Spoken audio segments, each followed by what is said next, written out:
for those of us who were in Maputo, the Saturday's meeting was quite momentous. But clearly we have a constitutional crisis on our hands. We have had first a constitutional ruling, as much as it sought to respect the rights of an individual, one just Mawarire. It threatened also to threaten the rights of thousands of others who might not have the time to register if the elections 31st of July. And then we had suddenly on Thursday morning last week, on the eve of the SADC summit, which was postponed by a week, the proclamation under the Presidential Powers Act.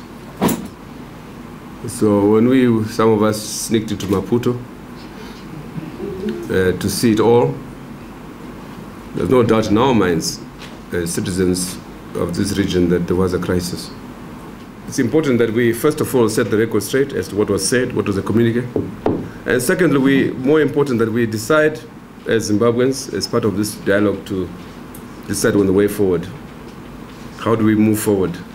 How do we move our country forward, away from crisis towards amicable resolution? If you read Maneru on Saturday, and if you read Honorable Chinamasa's article in the Herald yesterday, they attribute this unilateral action by the president to a tweet and or a Facebook posting that I had made myself, to say the president was then forearmed and forewarned. And he acted because I had said in that tweet, we are negotiating with ZANU PF to agree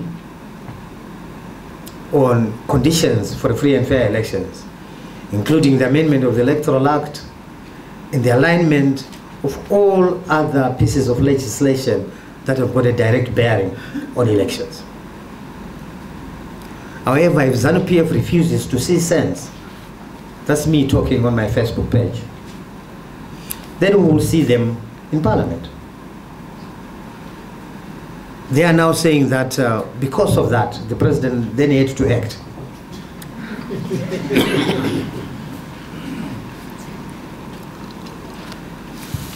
I'm sure every sensible Zimbabwean would know that that is an excuse. The issue then was then to say, how do we deal with the deliberate, in my opinion, fait accompli created by the proclamation. So I don't want this point to be distorted, that there was anybody at any one time who intended to defy a court order. But people were talking about the practical difficulties that are there in complying with the said order.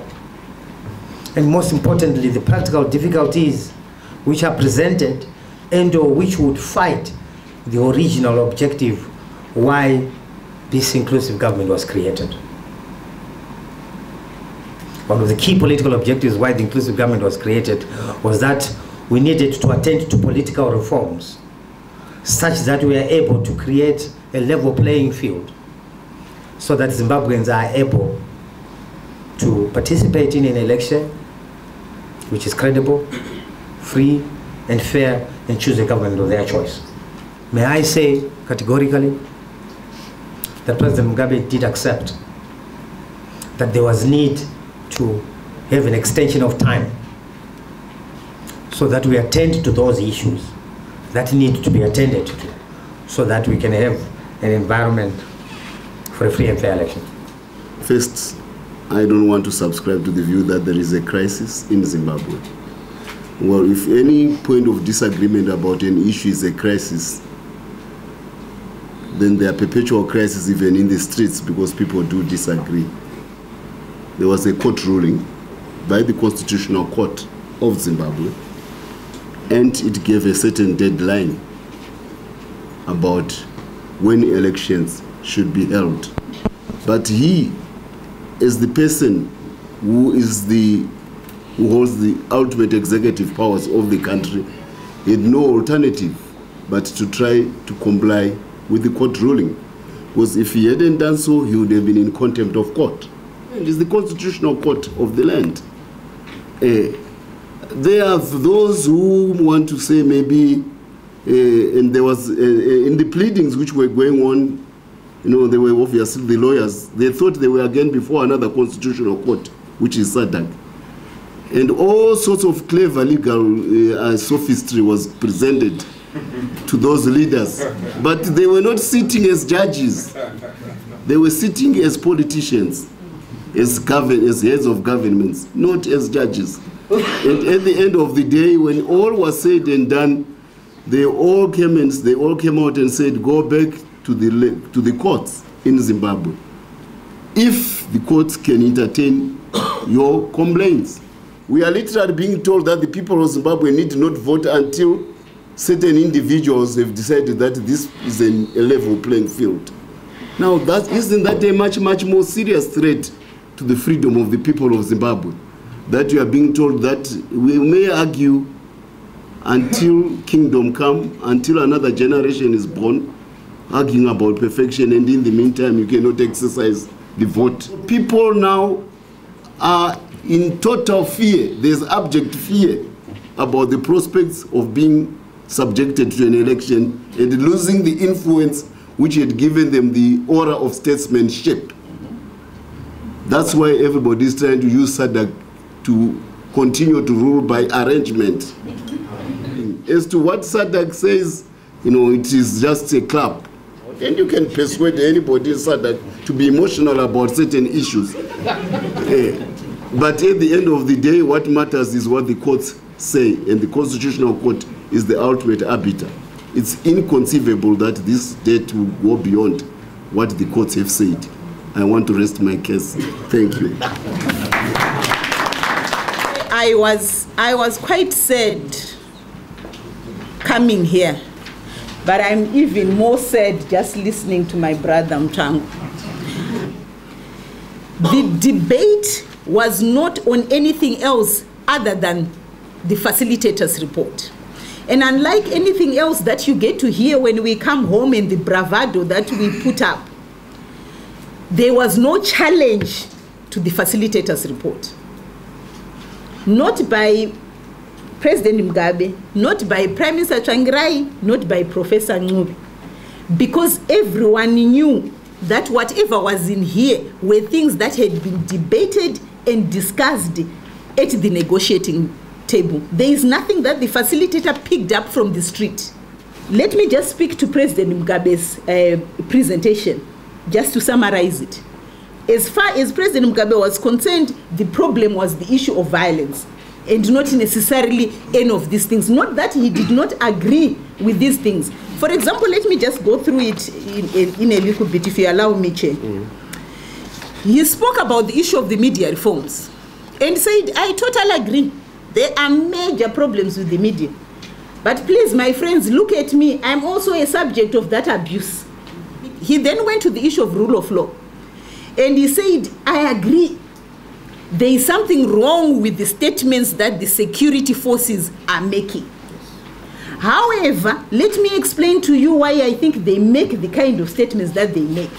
These are people who were with us during the liberation struggle. And they have not disconnected themselves from the liberation struggle to today. He then went to the election date, and he basically said on the election date, as far as he's concerned, he did the proclamation because there was the Constitutional Court ruling, and his hands were tied. And therefore, this is why he did what he had to do. Those were President Mugabe's responses. He merely spoke to the facilitator's report and indicated where the issues were as far as he was concerned. Then came Prime Minister Tsvangirai. Basically, Prime Minister Tsvangirai then said, for him, his biggest problem is that he's coming to this summit because there is a lot of, he's coming to this summit disappointed because we were sitting in cabinet on the Tuesday with President Mugabe and with the Justice Minister. And the Justice Minister was asked in that cabinet, when is the electoral bill coming into Parliament? And he said it is coming in next week, meaning this week. When he knew pretty well that at that time, he already had done the presidential the decree. And therefore, how then do we begin to engage as a leadership? When we can't trust each other in a way where we lie and basically, you know, say those things to one another. In fact, in short, he then, I think he took his papers, he had some written speech, he put it aside, and he said, I'm asking President Mugabe to look me in the eye and say, after 4 years of being together, in fact, I've been joking to other people, I'm saying at that point, Prime Minister Tsvangirai spoke like a jilted woman, you know, when you're looking at somebody, and is this what it has come to? After all this, you then decide this is how it's going to end. But that was how emotional that whole presentation was. Professor Ncube then came in, and basically his argument was to say, as far as we are concerned, there are two problems that we have here. We have the problem of legal illegitimacy, and we have a problem of the political illegitimacy. And this is where I think he's talking about the lawyers who spoke. He basically, in very simple language, spoke to the heads of states to say these are the problems legally with what we have right now. So whatever it is that we are going to do, we have to address some of these issues. So in summary, this entire report was adopted. It was adopted in its entirety. It was adopted that we have to do something about media reform, that we have to do something about JOMIC, that we have to do something about the rule of law, that includes the security sector. We have to do something about the election date, and we have to do something about the deployment of the SADC observers. And everybody was in agreement with it. It's only when we are out there that we are now trying to play a bravado game. And for me, that's what makes me sad. Just watching ZBC, reading the Herald, reading any of these papers, you then say to yourself, how did we get where we are today? Because things are very clear when you are sitting there. Just the end. I am very angry. I am angry with Chinamasa, because I don't think anyone should do that to their own leader. What Chinamasa and whoever else persuaded them to advise President Mugabe to do those things that he did really, really is treasonous. And I don't think it should ever be allowed to happen. I thank you, Chair.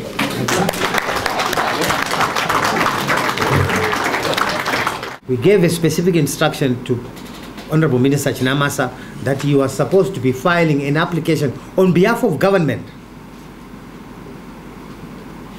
because there was consensus amongst ourselves that we needed to approach the Constitutional Court as a collective.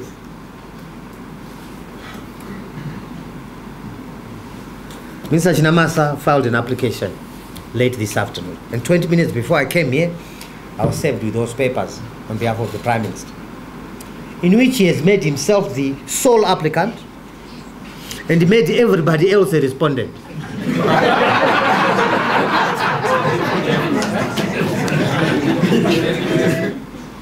In essence, in his affidavit, which is 4 pages, he's saying, I'm coming to you to seek an extension of time because I've been directed to do so by SADC. So he's basically, I'm sorry to say this, and I wanted to avoid it, he's basically going to the Constitutional Court to say, please, can I lose? But that's not what we agreed. What's your advice to government? What's your advice to ZANU PF? I've said it, Igbo. These issues were seized on by they were in the preoccupation of the 3 parties for 4 years. They never came to an agreement on those issues. All those issues which they agreed on, they're in a wonderful document called the Constitution of Zimbabwe, which everybody else assented to. Why can't we move forward on the basis of that which was agreed upon? Why do you want us to move on the basis of which we could not be agreed upon? Because it will never be agreed upon. Then we can never have an election. That's all I'm saying. Jameson, so the president of his party agreed with everyone in the room to say no, considering what we need to do here. And more particularly, he spoke about voter registration. We need an extension of time. That's what the president of ZANU PF said. Fortunately, today there was a decision that was made, and Honorable Chinamasa conveniently was not in cabinet, that the principals would meet tomorrow with their lawyers. And this, please, was not a proposal that came from other people. It came from President Mugabe himself. He said, look here, we need to find out and be clear on what these legal issues are. This will be something that will be a subject for discussion tomorrow, because there is no point in them having any meeting if they are not going to debate this particular issue. But let me just answer this thing. You know, we keep getting this thing thrown at us. Oh, this is by arrangement. Let's assume you are right that we are in government by arrangement. So we should have a government by fraud. Because basically what you are asking us to do here is for the people of Zimbabwe to be subjected to fraud. And I know we laugh about this, but for goodness sake, no one owns this country. No. We are part of this country, and we can't watch people destroy it right in our eyes. And I don't know what it is that gets into people like yourself or Honorable Nguni to speak in the manner that you do. You sit there and you literally want this country to be torn to pieces. How is it that a people that has been born in a country would want to reduce yourself to this level? Or because you want a chaos so that you can loot, you can abuse, you can kill. And I think this can't be allowed. Can I answer that with all we did in ZANU PF is to give you the country which has made you be ministers. Yes, this country was stolen. This country was stolen. We gave it back. No. No, I'm the one on the floor. I want to speak. Yes, I agree with you. You were not in ZANU, but I talk about my experience. Okay. So let me talk. You are derogatory people who made you what you are today. That's why SADC doesn't listen. No, Chris. No, Chris. No, continue. All of you, some of you are my generation here. Cowards. Come on. No. No, shit. Sadaro, man. Okay, no.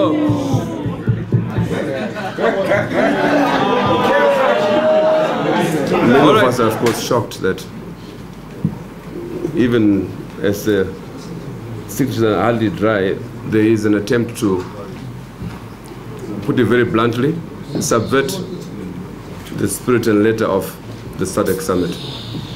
We are heartened by the news from Pricilla. There's a meeting at 10 o'clock tomorrow, which inter alia will also discuss that attempt.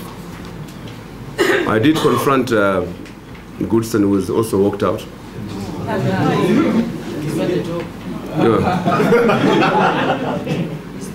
He didn't answer me, but come back, Goodson. Come back. I want, and I did say this in an interview somewhere, that it's not about ZANU PF and others at all. No, it's not.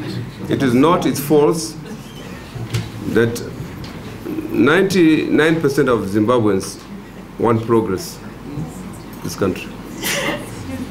That is clear. It's our job to assess public opinion. 99% of Zimbabweans want progress, and 99% will go along with SADC,